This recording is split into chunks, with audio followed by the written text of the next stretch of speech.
Well, you've got two kinds of things going on, maintenance and servicing the people that are there on vacation, or sightseeing, one of the two.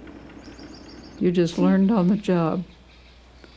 No formal training, no preparation I had for it except my love of nature and my love of people. And so you just did what needed to be done, whatever that was. You've got to be interested, and you've got to love the out of doors, and you've got to be in harmony with nature. That is, I wouldn't say it's a hard life at all, but it's not city life by a long, long ways. Summertime was basically taken with taking care of the people that came to the park for camping or day use, picnicking. The visitors? Most of them were real good people, but they were in a strange environment. And they do some of the darndest things. As long as you've got the great American public to work with, anything can happen. It's a wonderful thing to do. You know, you don't do things to people, you do things for people. That's the watchword of being a ranger. Well, I think a ranger to most people means someone that loves the forest and the wildlife and would rather be there than any place on earth. And he's there to serve you, to help you have a good time, to enjoy it, and to understand it. I think that's his aim in life. Him or her, yes.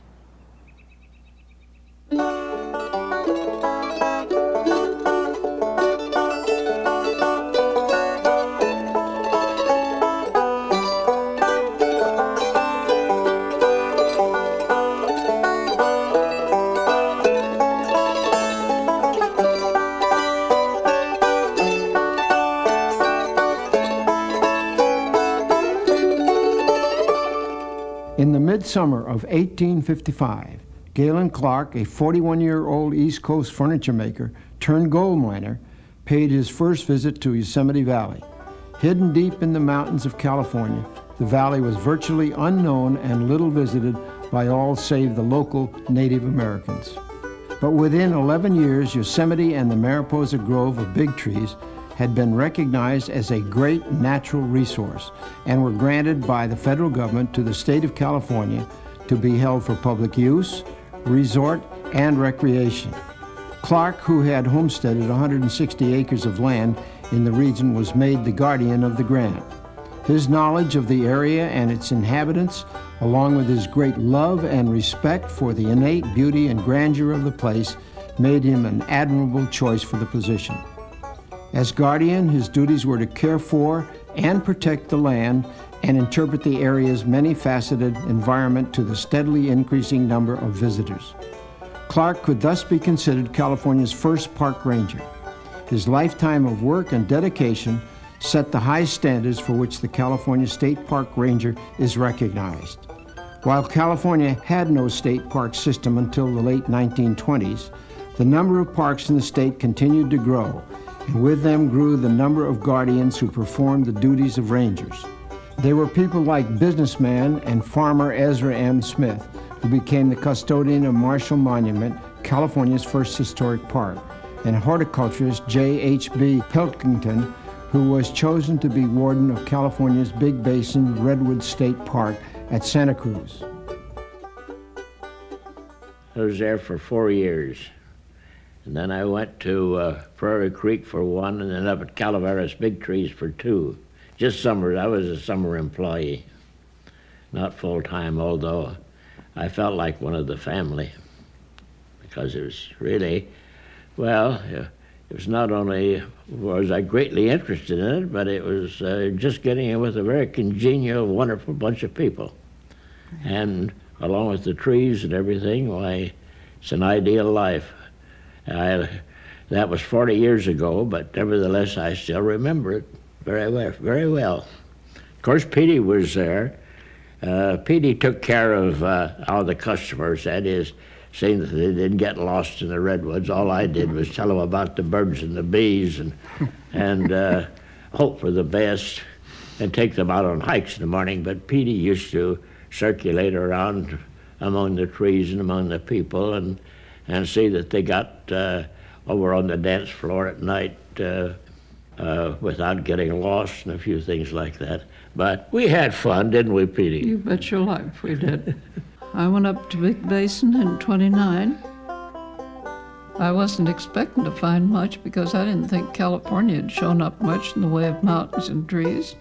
And so I was shocked when I went over the summit and down into the basin and saw that arch California Redwood Park to be preserved in a state of nature.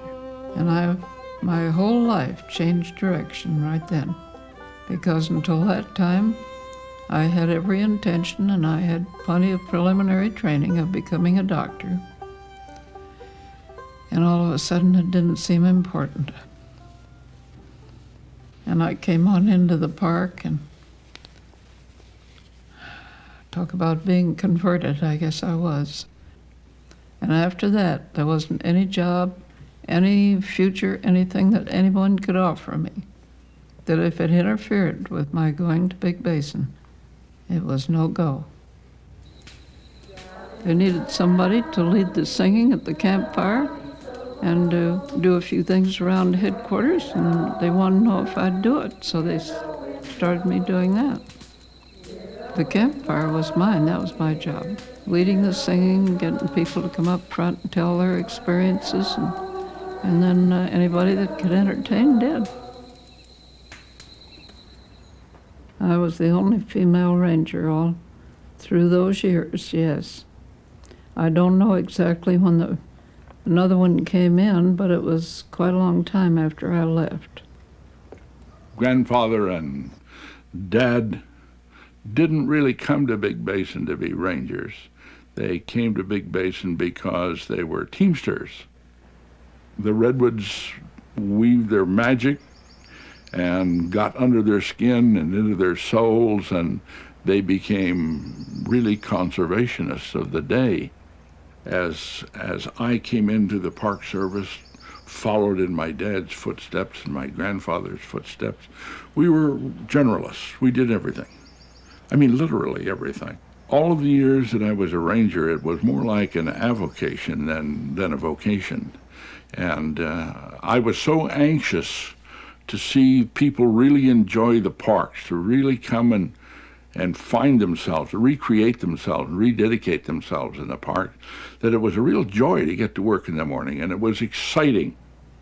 When we first started out, well, we didn't have to have a college education. You had to be able to do things with your hands. My first job, I think, at San Clemente was going down on the beach with a gunny sack and a box of matches and a shovel. And I'd have to go down and bury the dead sea lions that had washed ashore and pick up the garbage and burn the trash, get it ready for the next weekend. And the man in charge of the park was trying to get some new tires out of the boss. So he was complaining about all the broken clamshells on the pavement that poked holes in his thin tires. And the boss says, well, why don't you put up a sign, tell the seagulls it's against the law, it's prohibited that they break clamshells on the pavement. And as they'd found the seagulls had adapted to their change in their environment, they found the easiest way to open a clamshell was to fly up in the air and drop it 20 feet on the pavement. And Charlie looked at the boss and he says, well, if you word it, I'll make it. So we sat down and figured out a sign there about, 2.5 feet long by 6 inches wide. Put a notice on it that seagulls were prohibited from breaking clamshells on the pavement. And then we put it on a post about 3 feet high and angled it so it could be read from the air. Put it out at Crown Point Turnaround in the end of the Bayside Promenade, and the seagulls quit breaking clamshells out there. I always figured that the sign acted like a scarecrow. I am not a ranger. I felt like it at times, but I am the wife of a ranger. We started in 1938 because we enjoyed the outdoors at that time, and still do.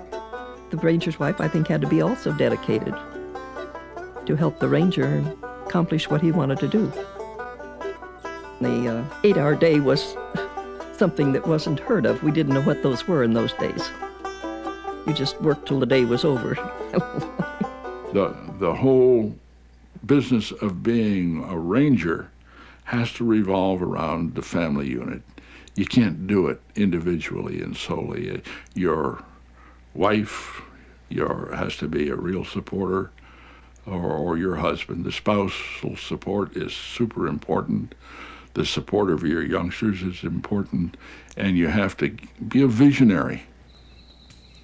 40 years ago, there used to be a stage with a peaked roof over it, and the fire pit was down in front of it.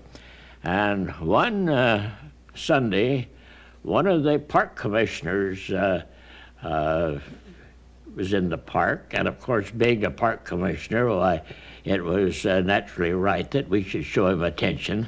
And politicians, he was a political appointee, and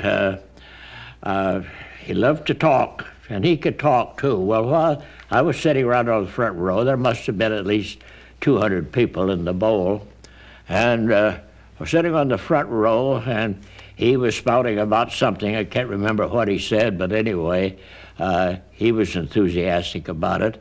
And while he was talking, I happened to look up at the peak of the roof, and there was a chipmunk came out on the ridge pole and over to the edge of it, and threw 2 legs on each side of the roof, and leaned over the edge of it, looked down on him, on the speaker. And the chipmunk was there for probably, as much as a couple of minutes or so. And then the chipmunk took a great big yawn and turned around and disappeared. Well, I wanted to laugh right out loud, but of course that wouldn't have been the courteous thing to do with a park commissioner. But anyway, there was kind of a riffle of feeling went through the whole group. A lot of others saw the same show and enjoyed it. Well, you were there, weren't you, Petey? Yeah, everybody wanted to laugh. Yeah, everybody wanted to laugh because it was a good reflection of what the speech was all about. But, well, that's the chipmunk story. Yeah, we all wanted to yawn, but he went ahead and yawned. Yeah, he was the only one that had, the chipmunk was the only one that got away with it. Yeah. All the deer had names. We knew all of them by name. Some of them came up on my back porch sometimes, wanted to be fed. Coons, between 15 and 20, came in my cabin at night for refreshments. And a chipmunk got in once and got up on the table and got stuck in the peanut butter. And I had to lift him out with the tail.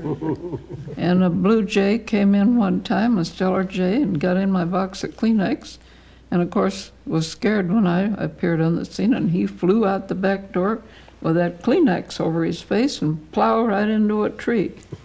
So I had to go out and pick him up and rub his bumps and everything. Seems like my life's been, fortunately, a series of beautiful wild animals. Animals are wonderful. They're such a relief from the human race. I started out at Fort Ross in 1947 as a park naturalist, and then I took the examination as a ranger. Well, I was in charge of the place, and I did everything from mowing weeds to sending in weekly reports and hourly reports on what everybody did. When I first went up there, the uniform was more or less a military uniform. We had high boots and pants with slotches on the side, you know, like military officers. I wore one that looked like I had seen the National Park Rangers wear, all right. So I had the appearance of it. We came out in gray Eisenhower and gray slacks, gray shirt and black tie. None of the men liked it, and I didn't either. And not only that, but we were getting taken for Greyhound bus drivers all the time. So we were glad when it changed. It looked all right for what I was doing. And I wore a tie, but I didn't wear a Stetson because it didn't seem to me to be very ladylike. But it wasn't only the Rangers' uniform that was undergoing modification. Traditionally, Rangers had received their training on the job. But in time, as change in society led to increased public demand on the park system, it became apparent that there was a need for a more organized and systematic training. To meet this need, in 1969, a centralized program was instituted at the Asilomar Conference Grounds on the Monterey Peninsula. And in 1974, the newly completed William Penn Mott permanent training facility was dedicated. Today, the facility offers classes in park operations, resource management, interpretation, and law enforcement. It was quite a shock to many of us to be sent down to Monterey for a week's training as police officers. One of the main things was how to shoot a pistol and how to arrest people and how to write out those things. That was quite foreign to our first interpretation of Fort Ross, and many of us were somewhat shocked to have to do it. And I know we were asked by Calaveras Ranger later on what were our big police problems at Calaveras, and I looked at Gordon, and he can't speak now, but we both laughed because some of the biggest police problems was people coming in and complaining about things disappearing off their clotheslines. Well, most of those appeared on the ground during the winter because they'd all been made into squirrels' nests by the squirrels taking them off the clotheslines. And those were the type of things that were our police problems. Keeping the peace with the four little-legged guys rather than with the two-legged ones. Well, I used to give a brief description of the ranger's job, and it was protection. You had to protect the park from the people so that they didn't destroy it for future generations. And you had to protect the people from the park so that they didn't get hurt. And then you had to protect the people from each other, and that was the worst part of the job. That was the toughest part of the job, and I think it still is. So that you people will appreciate me and fully recognize my stature in the world, I want to tell you what happened to me that was the top of my career. And everything since then has had to be downslope. And that took place one day at Big Basin when I was taking out nature walks. I had the whole group, and we were on our way up to Sunset Rock. And I think there were about 30 or so, among which was a middle-aged lady and her sterling little granddaughter with lace dress on, hair ribbons, and everything. And all the way along, when I would stop to give some of my pearls of wisdom, she'd push the little girl forward into the middle of the group after that and ask her questions to be sure that the little girl would give all the right answers and show what a smart youngster she was, and show off her own credentials, incidentally. So all the way up and down the trail, we had to wait till this little girl was pushed up front, her mama to ask her questions, she to give perfect answers, and all the way back. And by the time we got back at noon, I was ready to push the kid in the creek, the mother along with her. And so everybody went back to their camps to get lunch except the mother and the daughter, and she wasn't through showing off her little girl. So she asked her a few more questions, and the little girl gave these laconic answers, like right out of the Bible. Finally she said, "Griselda, who takes care of you in Big Basin?" And right out of her catechism came the answer, only she looked at me with big blue eyes that I'll never forget. She said, "Why, Mama, you know who takes care of me in Big Basin. Jesus Christ, the Virgin Mother Mary, and Miss Weaver." So that time I hit a high spot I haven't equaled since. But anyway, I enjoyed it and appreciated it. There are so many lovely things to remember. This year, the 90s, is going to be the year that we really make some great progress in sharing with the whole world the need to stop oil spills, the need to find a different way to manage the out of doors. You know, it's really not ours. It's only ours to manage for a short while. And this is going to be the decade that we learn how to do it, how to teach other people to do it. It's only a very crude thumbnail picture of the opportunity that park-trained people have to do for the whole of California, the whole of the Western world, actually. Hundreds of thousands of people come to parks every day. And if you can take that captive audience and instill in them a willingness to learn about the environment and to correct it, what a wonderful opportunity. It's fun. It's living. It's what life is all about.